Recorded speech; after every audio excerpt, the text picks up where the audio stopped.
बेरोज़गारी इतनी बढ़ चुकी है कि मेरे भाइयों, लोग अपना मुल्क छोड़ के दूसरे मुल्क में मज़दूरी करने जा रहे हैं। आप सोचो, यहाँ पे घर है, बार है, सिस्टम है, लेकिन क्या सीन है, वो कहते हैं जी यहाँ पे गुजारा नहीं है। तो यहाँ से मुल्क बदर हो के दूसरे मुल्कों में जाके छोटी मोटी नौकरी कर रहे हैं। क्या करें भाई, यहाँ पे रोज़गार का भी तो बहुत बड़ा मसला है।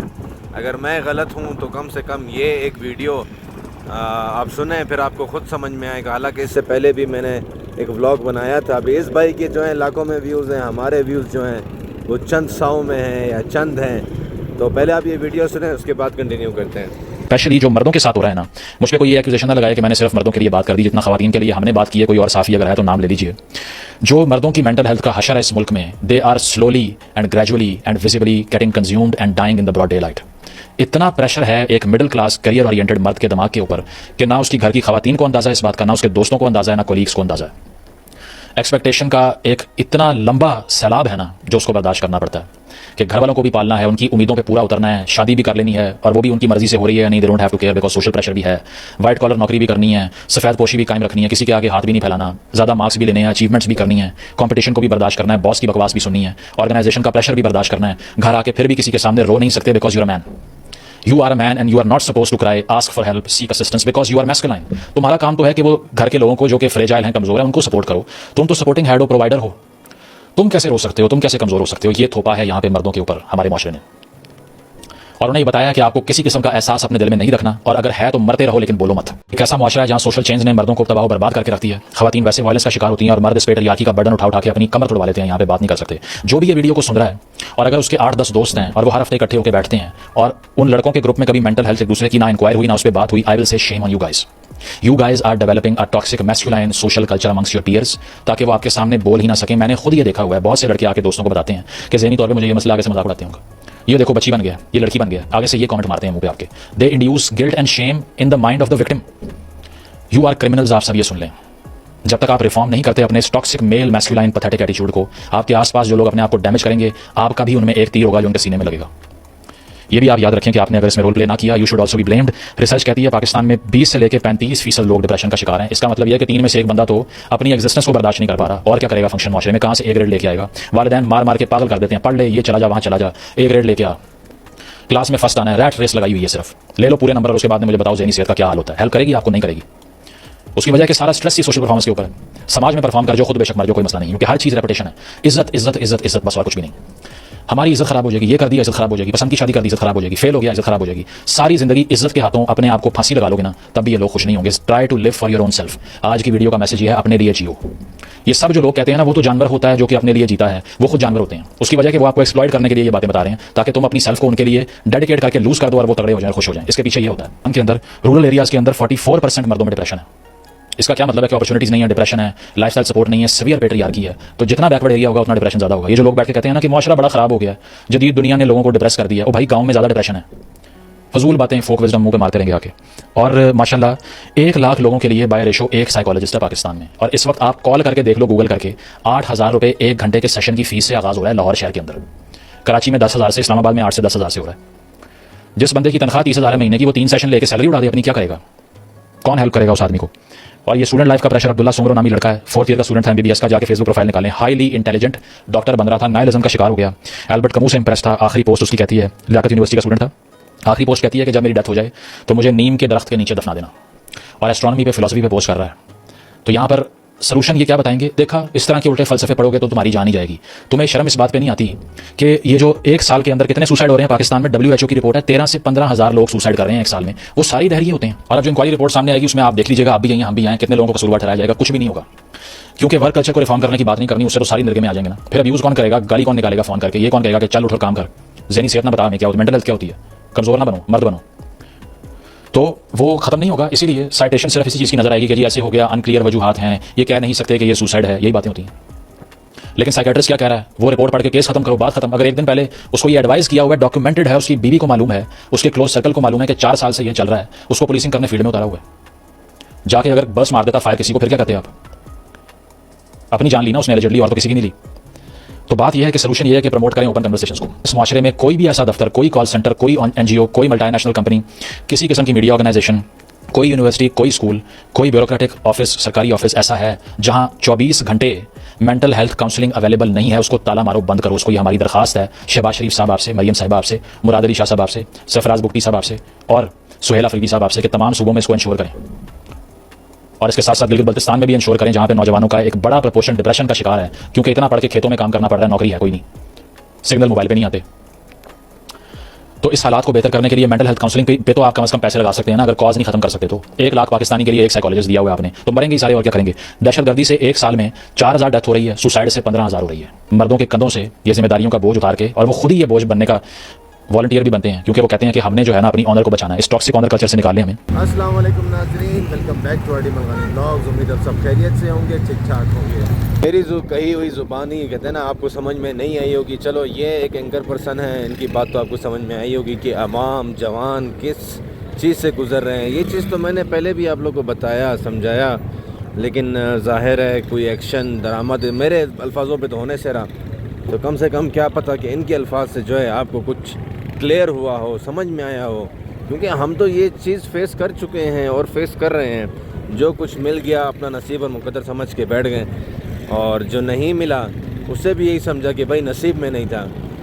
अब इसके ऊपर मैं क्या डिस्कशन करूं, मुझे खुद समझ में नहीं आता। लेकिन एक बात ज़रूर कहूँगा कि मैं अपने जवानों के लिए, जो हमारा फ्यूचर है या हमारे आने वाली नस्ल, जो लड़के अभी पढ़ रहे हैं या बच्चियाँ पढ़ रही हैं, उन्होंने आगे आना है, उनका क्या हाल होगा। अब आप सामने जो MCAT का जो टेस्ट हुआ उसमें क्या नतीजा निकला था, क्या वो भी मेरे अभी आपको रिपीट करने की ज़रूरत है? आपके सामने क्या रिज़ल्ट था उनका, सब के सब फेल थे भाई।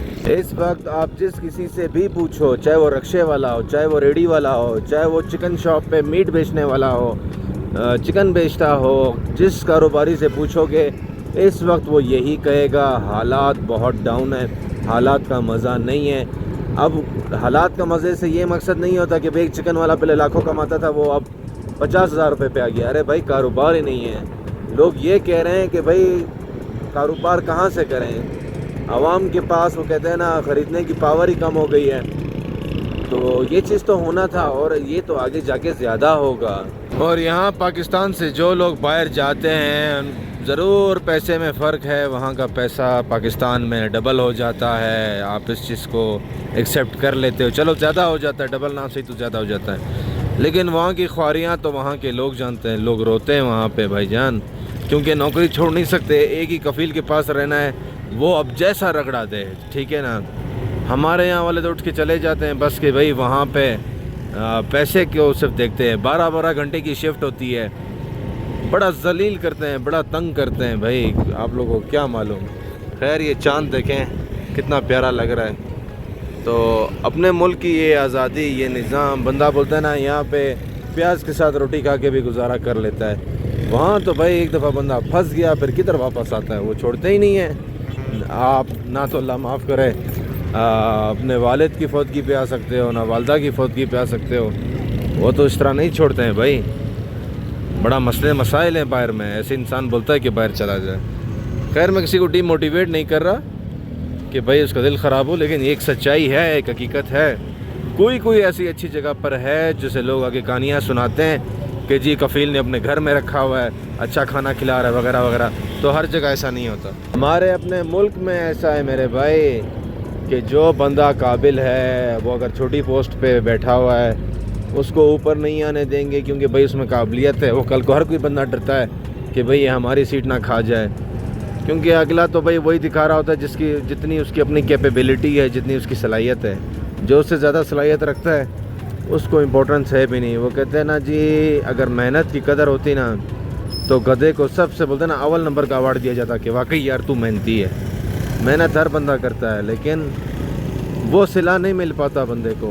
जो मेहनती है वो हमेशा रह जाता है हर जगह में। ये तो घर में बैठी ख़वातीन को क्या मालूम कि उनके हस्बैंड जो कमा रहे हैं, जो सरकारी नौकरी पर हैं या जॉब्स पर हैं, उनका क्या अंदाज़ा है उनको कि भाई कितनी बातें सुनाते हैं अगले जो हम उनके ऊपर जो बैठे होते हैं, कितना जलील करते हैं, कितना तंग करते हैं, तब जाके 2 वक्त की रोटी को जो है उनको मैसर होती है। इतना जलील करते हैं, मैं आपको क्या बताऊँ। हमारे दोस्त हैं, अक्सर वो बताते हैं कि भाई ऊपर वाला इस तरह तंग कर रहा है, आज यूँ तंग कर रहा है, आज छुट्टी नहीं मिली, आज बुखार में बुला लिया, ये हो गया वो हो गया। तो इस तरह के मसले मसाइल वो कहते हैं ना, हम लोगों को मालूम है, लेडीज़ को तो अपने घर में बेचारे नहीं बताते, बोलते चलो यार परेशान ना हो, ये ना सोचे कि भाई मेरा शौहर, मेरा भाई, मेरा वालिद किस तरह मुश्किल से पैसे ला रहा है। तो मैं कहता हूँ जी, मर्द को अप्रिशिएट किया जाए कि वो बेचारा किस तरह मेहनत से पैसे लेकर आता है। वो कोई भी सीट हो, ज़रूरी नहीं है कि वो किसी लेबर की सीट हो या असिस्टेंट की सीट हो, हर बंदा ख्वार और जलील होता है, हर किसी को बातें सुननी पड़ती हैं। और कारोबार में ऐसा होता है, लोग उधार पैसे ले जाते हैं, माल टाइम पर नहीं आता या माल टाइम पे डिलीवर नहीं हुआ, पैसे नहीं है, यहाँ पे पैसे खर्च हो गए, अगले को पैसे देने हैं, 100 मसले मसाइल हैं, मार्केट के साथ नई चीज़ लेनी है। ये कंपटीशन भी तो टफ़ है ना भाई। कारोबार, लोग कहते हैं ना कारोबार भी आसान नहीं है। एक दौर था जब तिजारती निज़ाम हुआ करता था कि भाई आप दूसरे मुल्क से तिजारत करके लाते थे फ्री ऑफ कॉस्ट, आपको रास्ते में कोई टैक्स नहीं देना पड़ता था, कोई मसला मसाइल नहीं होता था। अभी तो तिजारत भी इतनी मुश्किल कर दी है कि तिजारत के नाम को मेरे ख्याल से अभी स्मगलिंग ही करार दे दिया गया है। तो बहुत मुश्किलात का सामना है। अब इन लोकल वालों का काम ठप हो गया है, बस यही एक रूट इनका अच्छा चल रहा है, सब्जल वाला, समंगली वाला, बाकी इनका काम भी तकरीबन बढ़ ही चुका है। देखो अब इनका नंबर कब आता है, कब ग्रीन बस चलेगी, फिर देखते हैं ये क्या होता है। और दूसरा, रक्शे वालों के लिए भी कोई इस तरह का इंतज़ाम हुआ है, मैंने सुना है, इलेक्ट्रिक रक्शे आ जाएंगे, फिर देखो इनका निज़ाम क्या बनता है। तो हाल फिलहाल मैंने आपको कहा ना कि थोड़े नहीं यार, सिंपल सी बात है, बहुत मसले हैं रोज़गार के, और जो कमा रहा है उसके लिए भी मसले मसाइल हैं, जो नहीं कमा रहा उसके लिए भी मसले मसाइल हैं। फिर डिप्रेशन का नाम, ये बीमारियां क्यों ना लगें भाई। कोई, वैसे मैं आपको मिसाल दे रहा हूँ, कोई इंसानियत नहीं दिखाता। अगला बंदा बोलता है तू पैसे ले रहा है ना, तू रगड़ा खाएगा, तू तनख्वाह ले रहा है ना, 2 वक्त की रोटी सुकून से कोई किसी को नहीं खाने देता, ये याद रहे। बाकी हराम कमाने वाले तो भाई कमा रहे हैं, उनके ऊपर कोई पूछता ही नहीं है, उनको देखता भी नहीं। अल्लाह करे वो छुट्टियाँ करें, अल्लाह करे वो चोरी करें, कोई पूछने वाला नहीं है। उनका एक अलग धंधा है। वो कहते हैं ना, वो तो दूसरे ज़मरे में आते हैं, वो तो इस ज़मरे में आते ही नहीं एम्प्लॉई में, वो तो कारोबारी लोग हैं हमारी नज़र में भाई। बस अल्लाह बचाए, बोलते हैं ना, हम भी कुछ ज़्यादा ही बोल जाते हैं, नहीं बोलना चाहिए। बाकी किसी की दिल आज़ारी हुई है तो उसके लिए माजरत। और आज का व्लॉग यहीं पे करते हैं एंड, क्योंकि छोटा सा व्लॉग था, मैंने कहा चलो आप लोग के साथ गपशप कर लूँ। बाकी अपना बहुत सारा ख्याल रखिएगा, लाइक करें, शेयर करें और सब्सक्राइब करना ना भूलिएगा। अपना बहुत सारा ख्याल रखें। मिलते हैं इंशाल्लाह अपने व्लॉग में, तब तक के लिए अल्लाह हाफ़िज़।